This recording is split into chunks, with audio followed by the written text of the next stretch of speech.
إياك نعبد وإياك نستعين اهدنا الصراط المستقيم صراط الذين أنعمت عليهم غير المغضوب عليهم ولا الضالين آمين. بسم الله الرحمن الرحيم. ولله المشرق والمغرب فأينما تولوا فثم وجه الله إن الله واسع عليم. وقالوا اتخذ الله ولدا سبحانه بل له ما في السماوات والأرض كل له قانتون بديع السماوات والأرض وإذا قضى أمرا فإنما يقول له كن فيكون. Wa nazala lan tumurun lamma ta'ana ing dalem semangsane nyacat al yahudu sapa wong Yahudi. Nyacat finas fil kiblati ing dalem dihapuse aturan kiblat. Maksudnya dihapus dalam artian diganti nggih. Awal mulane ning gone Baitul Maqdis Palestina kemudian dirubah wajib madhep ning gone Ka'bah. Au fi sholati nafilati utawa ing dalem salat sunnah ala rahilati ing atase kendaraan. Fi safari ing dalam nalikane lelungan. Haitsuma ing dalam endine arah tawajjahat madhep kono apa rahilah apa kendaraan. Apa sing tumurun walillahil masyriqu wal maghrib. Walillahi lan iku tetep kedue Gusti Allah al masyriqu utawi arah wetan wal maghrib lan arah kulon. Maksudnya masyrik wal maghrib ayil ardu tegese bumi kulluha ya sekabiani al ardu. Li'annahuma krana setuhune arah wetan kalian arah kulon iku nahiyataha arah lorone bumi. Karena standare nganggo srengenge nggih, srengenge metune saka wetan terus tenggelame saka kulon.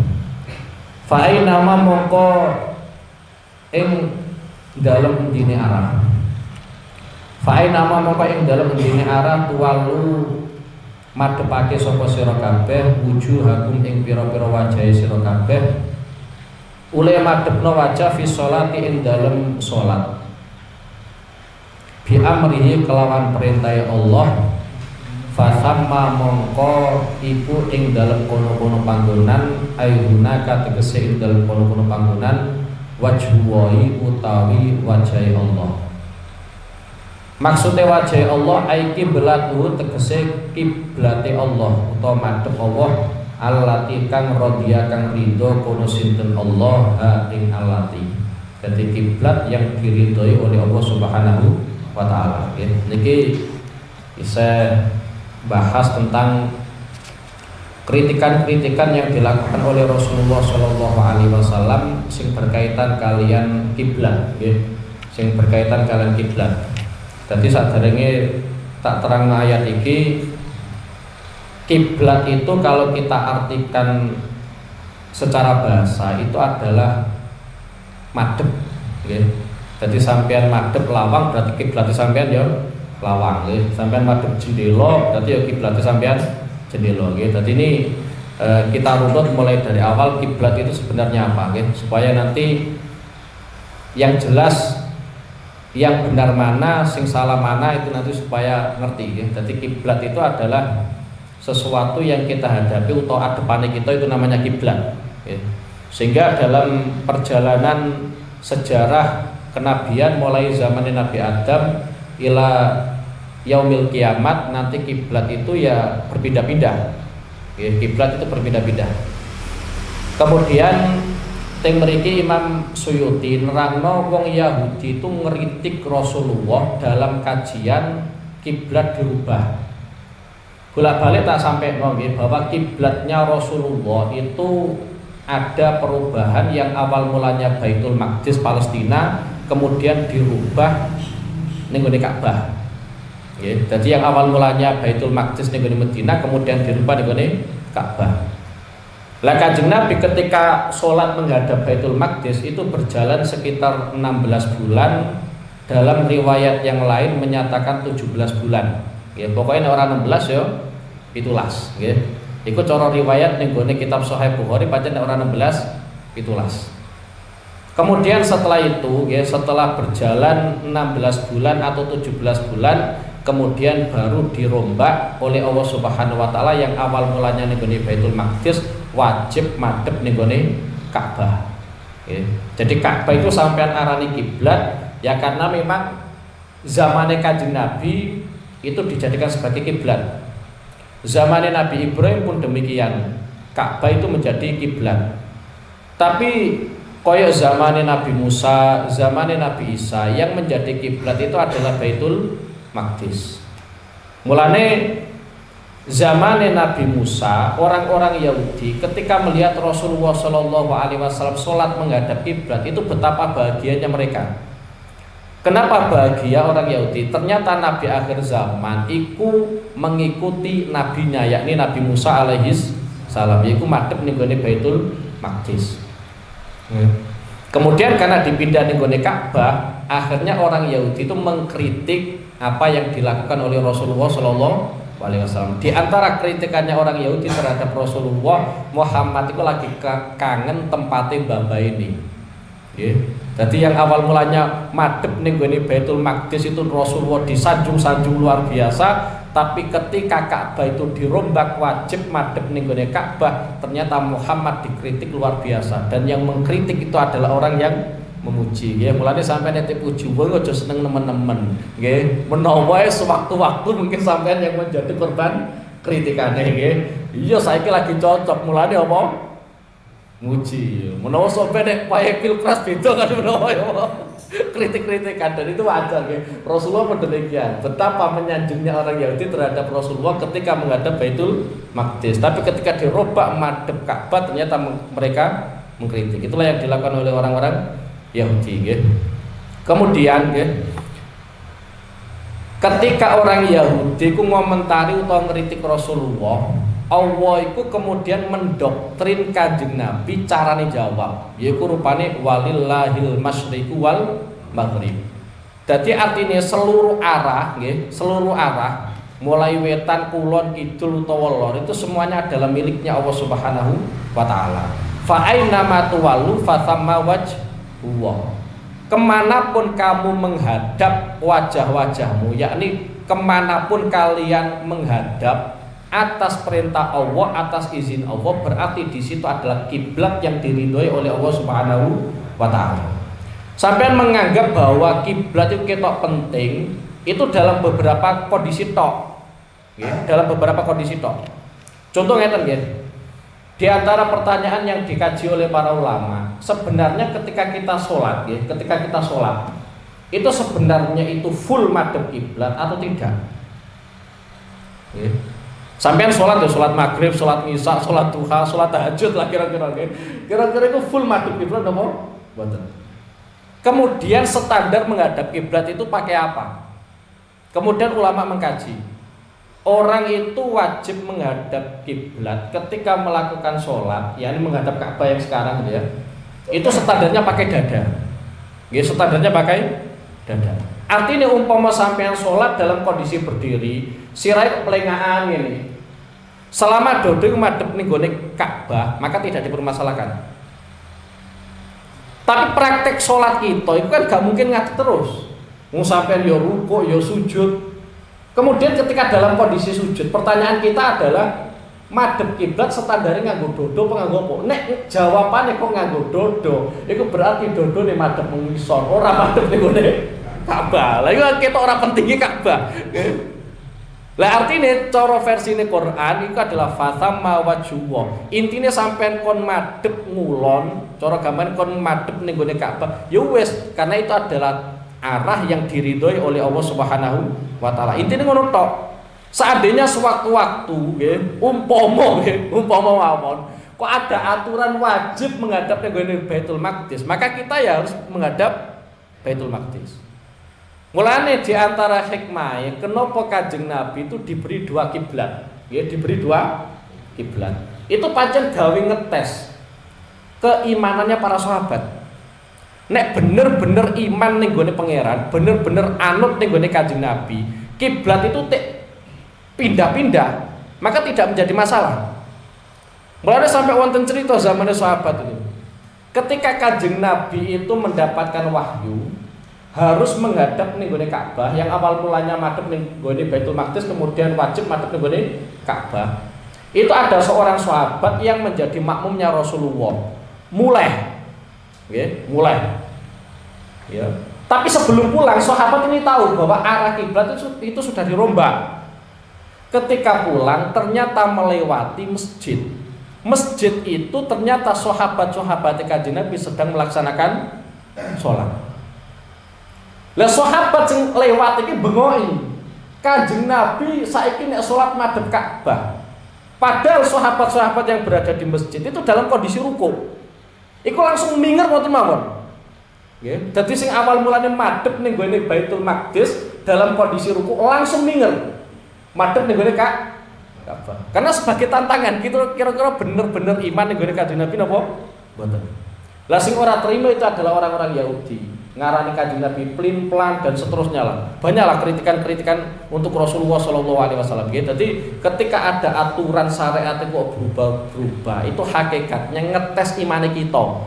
Nggih, ngetes imane kita. Nggih, mulane sampean tak uji kira-kira nggih, ngaji niku kono nututi ta ora? Engko rene nututi ta ora? Mulane nututi ta ora?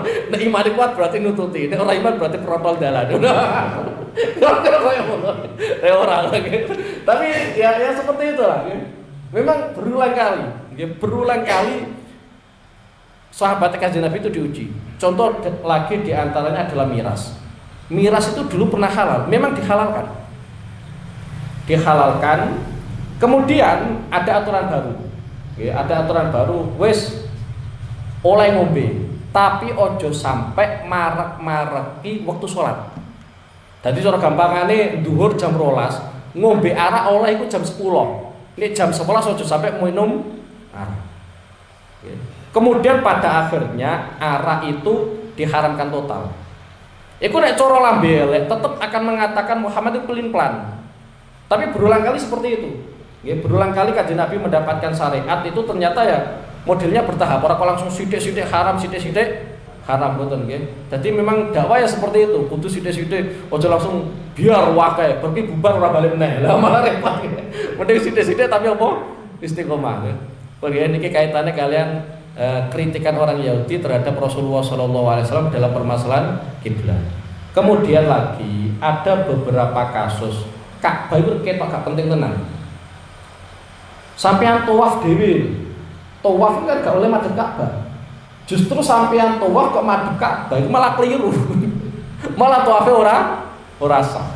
Posisi Ka'bah itu harus di bagian kiri kita. Jadi sampean cara iki Ka'bah sampean mlakune ngene.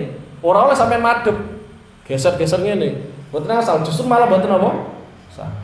Kemudian lagi ada beberapa permasalahan kalau yang mriki disebutkan oleh Imam Ghazali, sampean sholat pas naik kendaraan.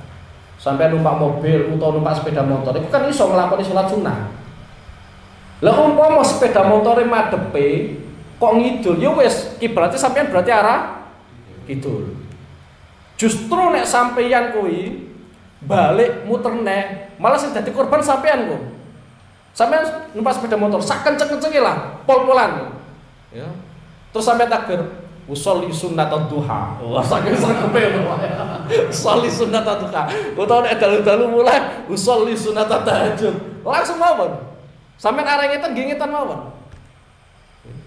Kenapa ini kok sampai diperbolehkan? Minangka takhfifan li ummati Sayyidina Muhammad, untuk meringankan umat Kanjeng Nabi Muhammad sallallahu alaihi wasallam. Jadi umatnya ojo sampai ninggalno salat meskipun salat itu adalah salat sunnah. Apalagi bagi orang-orang yang punya rutinan salat sunnah ya. Misal satu contoh, nek ana wong kok wis biasane salat witir. Kemudian pada malam tertentu piyambake orang nglakoni salat witir. Sengaja orang nglakoni salat hukumnya makruh nih. Padahal bukan haram tapi apa? Makruh. Dan sunnahnya memang dikodoi. Sampai duweni rutinitas nglakoni salat sunnah witir. Ternyata pada malam hari ini orang nglakoni salat witir. Sampeyan kilingan sesuk-esuk, ya wis kodoi sesuk-esuk. Sampai koyo ngono iku syariat Kanjeng Nabi Muhammad sallallahu alaihi wasallam nggih. Mulane sampeyan gen ora ninggalno salat. Oh iki kaitannya sholat sunnah. Tapi nek sholat wajib itu durung kopenan aja kopeni sholat sunnah dhisik nggih. Wis pokoke sing wajib-wajib ku sampean perhatikan terlebih dahulu. Soalnya dawuh para ulama iku nek ana wong kok luwih mentingno ibadah-ibadah sunnah, entah itu sholat ataupun yang lainnya, mengalahkan ibadah-ibadah wajib iku nuduhno dia itu sedang dikuasai oleh nafsu. Ya, dadi nek ana wong sing sunah-sunah kok sregep tek lakoni, tapi kon nglakoni fardu kok ora patek minat, itu berarti nuduhno ketika dia melakukan kesunahan sedang dikuasai oleh nafsunya. Terus malah zaman sahabat itu malah ekstrem meneh salat itu. Salat kuwi nggih. Kadang sebagian sahabat moro ning Masjid Nabawi kan nggawa kendaraan. Kadang nggawa unta, kadang nggawa jaran. Lah ketika nyancang unta, kadang cancangannya ora kenceng ngono. Ketika beliau niki salat, untane kok ternyata ucul, yo tek gudak. Nggih. Engko nek wis kecekel yo wis tetep salat. Jadi beliau niku salat dalam kondisi gudak unta. Lah ini kemudian diistilahkan dalam ulama-ulama fikih termasuk dalam kategori salat syiddatil khauf. Jadi contoh sederhana ngene nggih. Dadi umpama sampean duweni sandal anyar, kemudian sampean Jumatan, nggih. Sampean salat ning gone jejer sandal sampean, kuwatir ilang. Jadi kuwatir apa? Kuwatir ilang. Bareng ngono tek kerjane kancane sampean. Sandal sampean gawa, gudak mawon. Dan salatnya sampean mboten batal. Eling-eling nggih, salatnya sampean mboten batal. Meskipun pas sampean gudak ku sampean madhep ngetang. Nggih. Iki nuduhno nggih. Ka'bah ketok penting dalam kondisi-kondisi tertentu. Ora kok kemudian semuanya kemudian jadi apa? Penting, nggih. Terus malih diantarane nggih, diantarane kita madhep ning gone Ka'bah itu ya atas instruksinya Allah Subhanahu wa taala. Mulane diantara keterangannya para ulama ketika menanggapi iblis kon sujud ning gone Nabi Adam utawa malaikat kon sujud ning gone Nabi Adam iku padha kaya kita sujud madhep ning gone Ka'bah. Dadi hakikate kita ora kok nyembah Ka'bah mboten. Tapi hakikate kita tetap nyembah Allah Subhanahu wa taala dening madhep Ka'bah karena memang instruksinya seperti itu. Pun nggih. Mulane Kanjeng Nabi untuk ujian di mana kadang yo madhep ning gone Baitul Maqdis kemudian dirombak madhep ning gone Ka'bah. Lah yang perlu saya ingatkan berulang kali nggih. Sampai nanggapi masjid iki nggih, masjid lor nggih. Sampai nek salat idule masjid nggih. Karena itu rawan. Nggih, sangat rawan. Engko sampean takon tukang-tukang. Karena gini ya. Cara gampangane bumi nggih, dadi arah mulai timur, selatan, tenggara dan seterusnya kira-kira. Itu kan 360 derajat. Nggih, 360 derajat. Karena iki kaitane karo Ka'bah nggih. Nggih, kaitane karo Ka'bah, kaitane karo kiblat. Dadi wonten dawuh niku al-Ka'bah kiblatul masjid. Kiblatu ahli masjid. Wal masjid kiblatu ahli Makkah. Wal Makkah kiblatu ahli ghairiha. Nggih, engko tak terangno wis bahasa Arab barang. Ya kita yo maaf apa lho. Wis ngeten nggih. Iki tak terangno kaitane ulama Syafi'iyah, nggih, ulama Syafi'iyah. Uang nek madhep salat madhep Ka'bah iku wajib sampai tekan lurus ning gone ndate Ka'bah. Baik secara yakin ataupun prasangkane kita tok. Dadi cara sampean salat ning gone pucangan madhep ning gone Ka'bah, prasangkane kita wis madhep ning gone Ka'bah. Iku berarti sudah sah. Yeah. Tidak boleh menghadap ning gone arah Ka'bah. Arah Ka'bah binisbat bagi orang Indonesia itu adalah kulon. Semisal kalau gampangan ngene iki. Sampeyan salat medhek Ka'bah. Iki umpama Ka'bah sampeyan. Ya. Posisi sampeyan di sini. Nek sampeyan melenceng rene berarti sudah boten sah. Kenapa? Karena tidak menghadap ke ndatiannya Ka'bah, tapi madhep ning gone arah Ka'bah. Ini termasuk arah Ka'bah. Ya. Karena kulon, arah kulon berarti arah Ka'bah. Tapi karena sampean menghadap ke sini, ini namanya menghadap arah Ka'bah, bukan menghadap Ka'bah. Sedangkan kiblat kita adalah Ka'bah. Jadi sampean wajib madhep rene. wajib madhep Ka'bah itu ada dua gambaran. Siji kudu yakin. Yakin madhep Ka'bah itu kalau memang kondisi kita dekat dengan Ka'bah. Semisal sampean ning Masjidil Haram, iku wajib yakin nek sampean madhep Ka'bah. Tapi kalau posisi kita itu jauh dari Ka'bah, maka cukup dengan don, cukup dengan prasangka. Koyok sampean sholat ning Masjid Pucangan, iku sementing sampean madhep ngulon, nggih, sesuai dengan mimbar yang ada itu.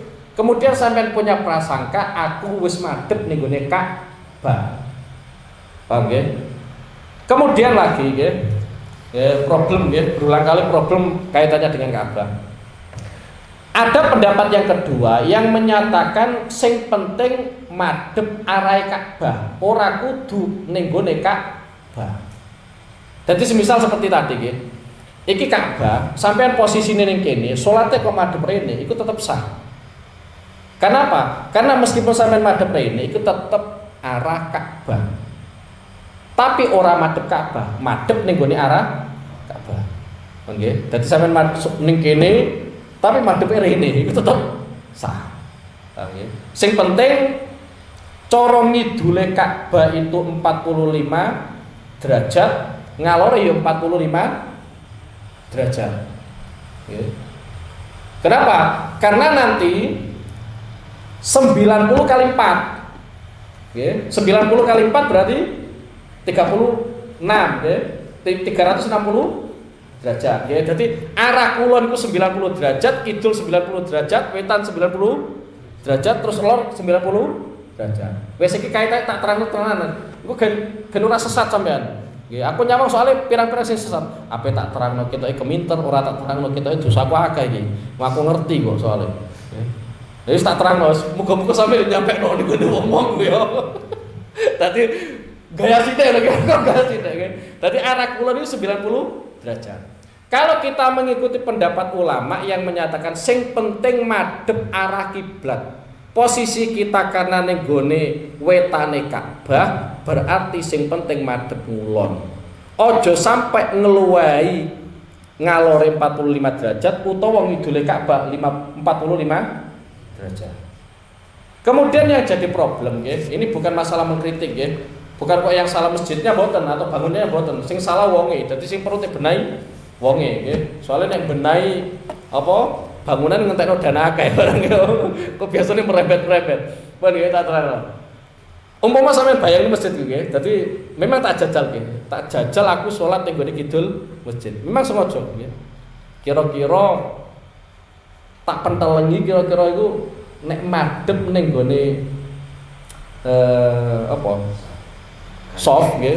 Garis nggih. Iku kira-kira madani imam ta ora?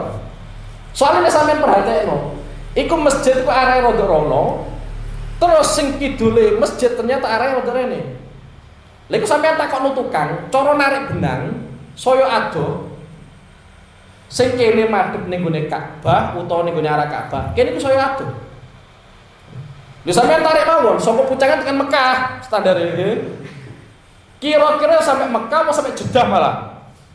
Nek sampai Jeddah berarti kok ora ancep Ka'bah. Berarti wong sing salat ning gone kidul masjid kira-kira malah ora sah. Soale umpama nggih, contoh kula. Iki paku terus tak taleni loro. Tak taleni loro sing siji arahe rene, sing siji arahe rene. Lah sampean bayangno mawon nggih, antara Pucangan dengan Mekah itu jauhnya luar biasa itu. Sampean tarik mawon. Semakin ke sini kan semakin jauh. Mulane rawan sing kidul iku nggih. Iku wae garis mawon nggih. Sing sae. Mari aku ora melu-melu ya. Wis iki mau aku ngajari sampean supaya liyane tersesat kan berarti ono sing ketulungan kira-kira nggih. Wis pancen problem nggih, pancen problem nggih. Ben. Bismillahirrahmanirrahim. Fa inna ma tuwallu fatamma wajhullah. Innallaha satuna Gusti Allah wasi'un iku datkan luas aya saut tegese luas apa fadlu apa anugerah Allah. Kulla syai'in ing saben-saben suwiji alimun tur dat kang mudaneni kang ngerti bitat bilih khalqi kelawan ngatur makhluke Allah Subhanahu wa taala. Nggih, maksude kenapa ayat iki diakhiri dengan ayat dawuh innallaha wasi'un alim nggih. Karena ngene nggih. Jadi anugerah Allah itu banget luase. Kita sing maksiat mawon tetep untuk fadholi Allah. Umpama kita agar maksiat kok langsung disiksa pengiran, itu mesti tiap detik kita untuk siksane pengiran. Tapi barokah fadholi Allah, anugerah Allah, rahmati Allah itu banget luase. Akhirnya kita ora kena siksa. Lah di antarane meneh fadholi Allah saking luase itu adalah amalia-amalia yang kita husnudoni, kita sangka itu sah, kemudian faktanya ora sah, itu gak nganggur. Contoh-contoh ngeten nggih. Sampeyan sholat duhur misalnya, cara standar saiki 11:30. Jame sampeyan keliru. Nggih, jame sampeyan keliru. Saking cepete menawa baterainya anyar utawa saking gendenge. Ternyata jam kecepetan. Wes muter 12:30. Padahal jam-jam sing normal iku lagi jam 11. Akhirnya sampai ngelakoni sholat duhur. Ya mantep sampai niatnya ya usolli fardhu dzuri. Ya mantep tenanan. Ya maca Fatihah ya mantep. Bareng sampean wis bar sholat, ternyata jame sampean lagi ngerti nek ya. Iku sholat sing sampean lakoni tetep ora nganggur. Ngono lho. Lah status sholat kita itu apa tadi? Kalau memang kita pernah memiliki tanggungan sholat duhur yang belum terlaksana, berarti sholat yang kita lakukan itu minangka qadha, ya. Tapi nek kita kok ora duweni tanggungan sholat duhur, berarti sholat yang kita lakukan itu statusnya dadi sholat sunah mutlak, tetap untuk ganjaran. Ngono ya. Dadi ora ono istilah nganggur.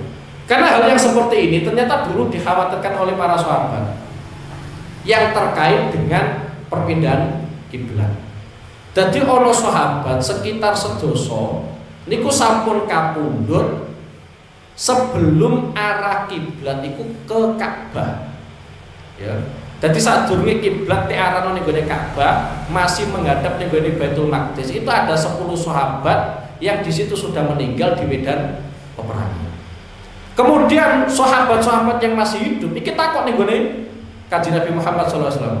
Bagaimana dengan sholatnya sahabat-sahabat kita yang telah meninggal sebelum sholat menghadap ke Ka'bah? Ternyata jawabannya Allah Subhanahu Wa Taala, pangeran orang mungkin nyak-nyakno sholat wong. Karena yang dikhawatirkan oleh para sahabat yang masih hidup, lah sahabat sing sholat madhep Baitul Maqdis tok, berarti kan ora dianggap. Bayangannya seperti itu. Ternyata Allah Subhanahu Wa Taala masih menganggap. Contoh sederhana seperti tadi. Mulai bolak-balik dalam cerita-cerita hadis, kalau mau sedekah keliru, tapi tetap sah. Nego zaman Bani Israil itu orang pertama, ya. Jadi dia duweni tekad, cara gambare sumpah, aku sumpah, dalu iki aku gawa sedekah. Sing ngerti aku tok, akhirnya gawa sedekah. Baru gawa sedekah, tekdok kok ning gone ngarepe wong iku sugih. Ya, sing di omah itu sudah. Tapi orang ngerti, sing sedekah gak ngerti nek wong sing duweni omah ternyata sudah. Akhirnya esuk-esuk kayak bahasan masyarakat. Lah iya wong sugih ya sedekah, padahal pirang-pirang wong fakir. Biasa bar BLT lah kira-kira kene. Wis kudu sugih sedekah wae, kene sing fakir ora tau wae. Wes mulai wis ono. Ya, akhirnya malam berikutnya juga sama. Malam berikutnya itu juga beliau membawa sedekah lagi. Tekweno ning gone begenge. Ya ora ngerti begenge. Nek sing duwe rumah begenge ora ngerti mau ngerti apa ngarep omah ngono kan. Ya, dan seterusnya. Ya. Ternyata itu sedekah yang mungkin sasarannya itu keliru. Tapi karena niat api piyambak iku pengen sedekah, ternyata dicatat sebagai amal baik. Ya, jadi amal-amal apik sing kita lakoni meskipun itu salah sasaran sampai ora rasa getun, iku mbok piye tetep dicatat ngamal soleh, nggih. Mau bolak-balik ono cerita, cacah keliru aku mau itu sedekah keliru, nggih. Dadi ono bocah tik kira ku yatim ngono lho. Ono bocah tik kira yatim. Yo, menawa saking engkeke mbok piye menawa to saking tasapurane. Akhire tik wae. Nggih. Bareng tek wae gang sedina lagi ngerti ternyata bapak ini isih urip keliru waene. Dadi sing nek maksud si A ternyata sing tek wae si B. Lah nyesel ra kaprah ya tak peseni lho. Aja nyesel mbok piye tetep tek catat ngamal Apa ya? Ya sing iki kaitane kan wasiun ya. Innallaha wasiun alim, alimun dan sing mudaneni utawa sing ngerti ngatur makhluke. Wis pokoke sampeyan ku nek cara dawuh Al-Imam Ibnu Athaillah As-Sakandari sing perlu sampeyan toto iku jalur akhirate sampeyan, aja jalur dunyane. Nggih. Mulane Al-Imam Ibnu Athaillah As-Sakandari iku beliau ngendikan at-tadbir ala nawain nggih. Jadi kita ngatur atau kita punya program atau apa itu ya, itu ada dua model, siji madmumun, yang satunya mahmud. Madmum itu artinya adalah dipaidu, orang pantas cara bahasanya, orang mesti haram ya, betul apa? Betul banget. Sing kedua itu jelas terpuji. Sing elek piye? Yaiku ketika kita mengatur kehidupan kita tentang urusan duniawi sing nyebabno kita saya adoni nggone pangeran. Jadi semisal contoh sederhana kayak gini, karena sampean semuanya itu kerja, nggih. Sampean iku nek kerja, kok dengan kerjane sampean rasakan saya ado saka pangeran, iku berarti program yang cara versine Imam Ibnu Athaillah As-Sakandari elek. Tapi nek sampean kerja punya program kerja yang baik, sing nyebabno sampean malah saya parek ning gone pangeran, iku apik. Nggih. Jadi saya tidak mencontohkan sholat, nggih. Nek tak contohno sholat kita kok sholat terus. Nggih. Jadi cara gampangane karena kita itu sama-sama kerja, nggih. Umpama kerjane sampean to sistem programe sampeyan dalam urusan duniawi iku nyebabno sampeyan kok ternyata parek kalian Allah. Berarti itu program sing tik ridhone pangeran. Tapi nek sampean padha-padha kerja, meskipun kerja sing padha, nggih, padha-padha tanine utawa padha-padha apa lah kira-kira nggih. Tapi semakin hari sampean rasakan kok saya adoh sama pangeran, itu berarti program yang gagal. Nggih. Bahkan saya Ibnu Athaillah As-Sakandari, mestine wong kuwi nek sadar untuk nikmat akal, mestine sungkan. Akale nek gunakno mikir perkara-perkara sing nyebabno wong kuwi adoh saka pangeran. Mestine sungkan dulu. Lah kita itu diwehi nikmat akal. Sadar kita itu nek duweni akal.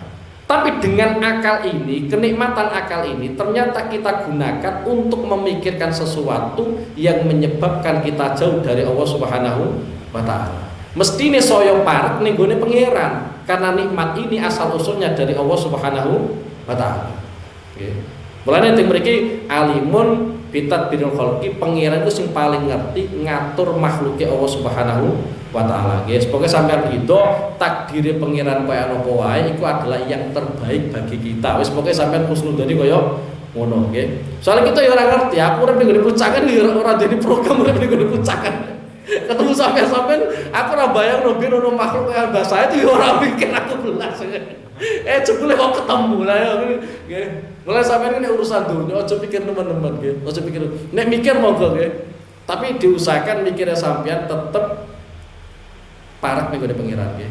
Dadi meskipun amalia-amalia duniawi, tapi sing iso nyebabno sampean parek kalian Allah Subhanahu wa taala. Mulai sampai wonten dawuh al-arif laisa lahu dunya walal akhirah. Wong sing makrifat ning gone Allah iku ora duweni akhirat, ya ora duweni dunya. Lah kok iso ora duweni akhirat, ora duweni dunya? Karena akhirate wong sing makrifat ning gone pangeran iku hakikate dijadikan sebagai wasilah dekat dengan Allah. Jadi target utamanya adalah tetep parek karo Allah Subhanahu wa taala. Lah kenapa wong sing makrifat karo Allah kok ternyata ora duweni dunya? Gara-gara dunyane orang-orang seperti itu mesti sebagai wasilah ning gone akhirat. Ngono lho. Lah silakan sampean gunakan nggih. Kalau masalah kaya silakan sampean kaya. Karena saya itu pernah membaca sirahnya Sayyidina Utsman bin Affan. Sayyidina Utsman bin Affan iku ngantos kapundhut duwite wis miliaran. Tak hitung nganggo kalkulator. Tak hitung nganggo kalkulator. Kalkulatorku ora nemono jumlahe. Saking akeh. Iku Sayyidina Utsman. Tapi kan kita tidak bisa kemudian mengatakan Sayyidina Umar kedunya kan enggak. Terbukti apa? Sekali Rasulullah ngumumno peperangan butuh sedekah. Iku spontan Sayyidina Utsman kundun ning gone omah nggawa duwite. Kadang nggawa kendaraane. Sampai Rasulullah SAW dawake madarra Utsman ma amila ba'da. Segala apapun yang dilakukan oleh Sayyidina Utsman tidak akan membahayakan Sayyidina Utsman setelah peristiwa ini. Padahal Sayyidina Utsman itu kabundut, duitnya isih miliaran. Lagi itu duit lagi tinggal kali 1 juta ngono digawe rebutan tukaran lho kira-kira. Semoga sampean kudu mantep. Sing ngatur uripe kita itu adalah Allah Subhanahu wa taala. Yes, pokoke mantep koyo ngono. Wa qalu lan padha ngucap kono sapa wong Yahud lan Nasara. Biwa min kelawan wau. Wa tuna lan tanpa wau ail Yahud tegese wong Yahudi wan Nasara lan wong Nasrani wa man lan wong za'ama kang nyono kono sapa man annal malaikata satune malaikat ubana tuwahi ku pira-pira anak wedaya Allah. Ngucape komentare ittakhadallahu walada, ittakhadha ngalap sapa Allah walada ning anak. Kala ngendika Sayyidina Allah taala subhanahu kelawan maha suci Allah, tanzihan kelawan nyucake lahu marang Allah anhu saking ngalap anak. Bal lahu balik iku tetep kedue Allah mautai apa wae fis samawati kang tetep ing dalem pira-pira langit wal ardi lan bumi, milkan apane kepemilikane wa khalqan lan nyiptaknone wa abidan lan pira-pira kawulane. Lawal milkiyatu utai bangsa kepemilikan utawa hak milik iku tunafi saling menafikan kono apa milkiyah alwiladata ing anak. Wa baru lan hubungake sinten Allah bima kelawan lafat ma rupane ma fis samawati wal ard tagliban krana aremo ngalake 5 marang perkara layak kilo kang ora duweni akal menapa. Maksudnya makhluk Allah Subhanahu wa taala di dunia kan ono sing duweni akal, ono sing ora duweni akal. Lah kalau redaksinya pakai ma itu berarti menunjukkan untuk sesuatu yang tidak punya akal. Tapi ayat ini yang dimaksud baik yang punya akal ataupun tidak punya akal itu semuanya miliknya Allah Subhanahu wa taala. Kullun utai saben-saben suci lahum marang Allah qanituna iku tunduk kabeh ai mutiuna tegese taat kabeh. Kullun utai saben-saben suci bima kelawan perkara yuradu kang den kersakake kun apa ma min saking kullun. Wa fihi lan iku tetep ing dalem kullun lahu qanitun taglibul utai wong taglibul akili utai wong ngalake utawa menangake wong sing duweni akal. Pun niki kaitane kalian wong Yahudi, wong Nasrani, kalian wong musyrik Mekah. Nggih, wong musyrik Mekah. Jadi komentarnya itu hampir sama. Orang Yahudi itu mengklaim bahwa Uzair ibnu Allah, Uzair kuwi anake Allah. Jadi di lingkungan Yahudi itu ada pernyataan bahwa Uzair itu adalah anaknya Allah. Kemudian di kalangan orang Nasrani mengatakan Al-Masih ibnu Allah, Nabi Isa atau Yesus itu adalah anaknya Allah. Kemudian orang-orang musyrik itu mengatakan malaikat adalah putri-putrinya Allah Subhanahu wa ta'ala. Jadi 3 golongan ini, 3 kelompok ini semuanya menisbatkan bahwa Allah itu punya anak. Kemudian orang Yahudi kenapa mengatakan Uzair itu adalah anaknya Allah? Karena Uzair itu diantara beberapa orang yang bisa dihitung jari orang yang di situ hafal Taurat. Taurat itu terkenal, gak kena dihafal, angel dihafal. Itu di Quran.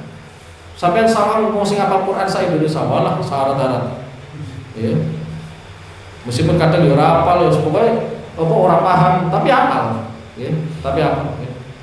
Tapi di Taurat itu jarang orang-orang Yahudi yang hafal tentang Taurat. Lah Uzair itu di antara orang yang di situ hafal dengan Taurat. Mulane Uzair diarani anak itu ya. Dalam lingkungan Nasrani mengatakan bahwa Nabi Isa itu adalah anaknya Allah. Sedangkan di kalangan orang-orang musyrik mengatakan malaikat itu adalah putri-putrinya Allah. Kenapa malaikat dikatakan putri-putrinya Allah? Karena malaikat itu ono ta'il, malaikat ono ta'il. Ta itu adalah simbol wanita. Tapi orang musyrik itu ya aneh. Menisbatkan anak wanita kepada Allah, sedangkan mereka sendiri nek tekwai anak wedok ora seneng. Rai langsung merengut wong musyrik ini. Sampai wonten peristiwa yang diriwayatkan oleh Al-Imam Ad-Darimi, nggih. Ono sahabat ku mbiyene kafir nggih. Cara gampangane ngonangi zaman jahiliyah. Nggih, ngonangi zaman jahiliyah. Ketika beliau itu sudah masuk Islam, beliau cerita dengan Kanjeng Nabi. Kanjeng Nabi, riyen kula niku gandeng anak wedok. Anak wedok biyen zaman jahiliyah kok sampai dipanggil bapak itu kebanggaannya luar biasa. Karena orang ceritane bapak manggil anak wedok, ti siti gak ono nggih. Mesti sing panggil bola-balik iku anak. Lah sahabat iki pas zaman jahiliyah iku tahu duweni anak wedok, dipanggil. Nggih. Anake dipanggil. Cara wong Jawa ya, "Nduk, anaknya senengnya luar biasa." Terus bapaknya ngomong, "Ayo melu aku." Akhirnya melu, mau jenenge saking senengnya dipanggil bapak kon nuntuti. Bapaknya melaku terus. Anaknya ngguri. Ya ora parek. Pokoknya nuntuti, anak itu nuntuti terus. Sampai tekan sumur. Bareng tekan sumur, spontan anak itu cekel langsung dicelupno sumur. Dalam kondisi hidup itu. Sampai Rasulullah itu tangisan. Dalam kondisi Rasulullah itu tangisan, sahabat itu kan baleni cerita neh. Baleni neh ceritamu. Baleni meneh. Baru baleni meneh, wis mandek Kanjeng Nabi tambah nangis. Ngono Kanjeng Nabi saya baleni neh ceritamu. Jadi cerita cuma satu kali tapi diulang sampai 3 kali. Iku kejamnya zaman jahiliyah. Duweni anak wedok tapi ora seneng karo anak wedok. Lah anake mau cerita-critakno nggih. Dekne dhewe ku nek tek wae anak wedok ora seneng. Tapi nisbatno malaikat dadi anak wedok ya Allah Subhanahu wa taala. Ya, wis pokoke zaman biyen ku ekstrem wae, zaman biyen nggih, zaman jahiliyah ku ekstrem. Enggak ada model sistem pernikahan zaman jahiliyah. Contoh ngeten nggih. Yes, karena sistem pernikahan zaman jahiliyah itu macam-macam. Ada yang seperti kita lakukan saat ini, gitu. Jadi ono waline, ono seksine, padahal ono gitu. Zaman jahiliyah sudah ada. Mulanya Kanjeng Nabi Muhammad SAW, orang tuanya itu nikah ala fitratul Islam. Jadi sah. Cara agama Islam sekarang ya tetap ngarani apa? Sah. Tapi ono model pernikahan kayak gini. Bocah wedok siji. Itu siapapun lelaki sing pengen menikahi, sing pengen menikahi. Maka silakan coba dulu. Semisal omong wong 100 lanang kok pengen nikahi, penting pengen dhisik. Maka bisa mencicipi terlebih dahulu. Padahal ngono dan diperbolehkan. Wong tuane ora oleh ganggu. Ya. Lagi kita cerita di fakta pancen nggih. Lah ketika nanti anak ini sudah hamil nggih. Bocah wedok iki wis hamil. Kemudian melahirkan anak nggih, kemudian melahirkan anak. Nanti bocah wedok iki wajib ngundang dukun bayi sebagai penentu. Kira-kira sing cocok karo jabang bayi ku sapa? Kok ternyata bocah lanang si A misal sing ditunjuk, ya wis kudu gelem nikahi. Jadi sing nentokno adalah dukun bayi. Lah bocah lanang sing ngumpuli cah 100 yo tetep oleh. Itu sistem yang sangat ditentang oleh Islam. Di antaranya lagi ada sistem pernikahan hampir mirip nggih. Bocah wedok nek arep nikahi bocah lanang berarti bocah lanang iki oleh kumpul dhisik. Tapi dibatas sampai 10 tok. Ora oleh 11, ora oleh 11. Jadi bocah lanangnya kudu 10. Terserah sistemnya seperti apa. Kemudian ketika bocah wedok iki hamil kemudian melahirkan seorang anak, bocah wedok ini punya hak untuk menentukan. Jadi orang usah ngundang dukun bayi. Semisal bocah wedok itu senengane karo si B, ya berarti si B kudu siap nikahi. Lagi zina dhisik nek ora nikah dhisik jeneng apa? Zina sih. Tapi sama jahiliyah dan itu dihapus oleh Islam. Ya sebagai aneh-aneh lah sama jahiliyah sebagai aneh-aneh kan. Kemudian ketika orang Yahudi, orang Nasrani dan orang-orang musyrik mengatakan bahwa Tuhan itu punya anak, kemudian dibantah oleh Allah Subhanahu wa taala, subhana ballahu ma fis samawati wal ardh. Jadi segala apapun yang terdapat di langit dan di bumi itu semuanya miliknya Allah Subhanahu wa taala. Maksudnya ngeten nggih. Tek mriki Imam Suyuti mengatakan wal milkiyah tunafi al wiladah. Jadi sesuatu yang dimiliki itu orang mungkin dari anak lu. Dalam aturan fikih Syafi'i itu kan ada seperti ini ya. Kalau zaman biyen kan isih ana budak. Nggih, seorang budak. Kita contoh budak ya, semisal aku perang melawan orang kafir. Ternyata orang kafirnya kalah. Anak-anaknya orang kafir itu otomatis jadi budakku. Tak kon laden yang kudu siap tanpa digaji ya, tanpa apa? Digaji. Lah, seandainya ada seorang budak, ya, ada seorang budak dijual di pasar, ya, dijual di pasar. Karena memang ada, ya, jadi pasar budak kalau zaman dulu itu ada, ya. Ada budak dijual di pasar. Ketika saya beli, ternyata budak ini adalah anak saya, paham ya? Anak saya. Maka otomatis status budaknya terhapus. Kenapa? Karena orang ini adalah anak saya. Jadi gak mungkin ada satu orang punya dua status dari orang satu. Ya, jadi semisal nek ono bocah kok wis dadi anakku, orang mungkin dadi budakku. Gitu ya. Jadi nek ono wong kok wis dadi budakku, orang mungkin iki anakku. Lah semua kita ini, begitu pula Nabi Isa, Uzair, malaikat, itu semuanya kan hamba-hambanya Allah, budak-budaknya Allah. Maka tidak mungkin malaikat, Nabi Isa, Uzair itu adalah anaknya Allah Subhanahu wa ta'ala. Sampai nek cara guruku nyontono, ketika beliau mengkritik perilakunya orang Nasrani yang mengatakan bahwa Nabi Isa itu adalah anaknya Allah, itu diantara kritikannya terus kelone pangeran itu modele piye? Ya, itu ya guyon tapi cuma ya gawe kritik wong Yahudi, wong Nasrani ya, ketika menjelaskan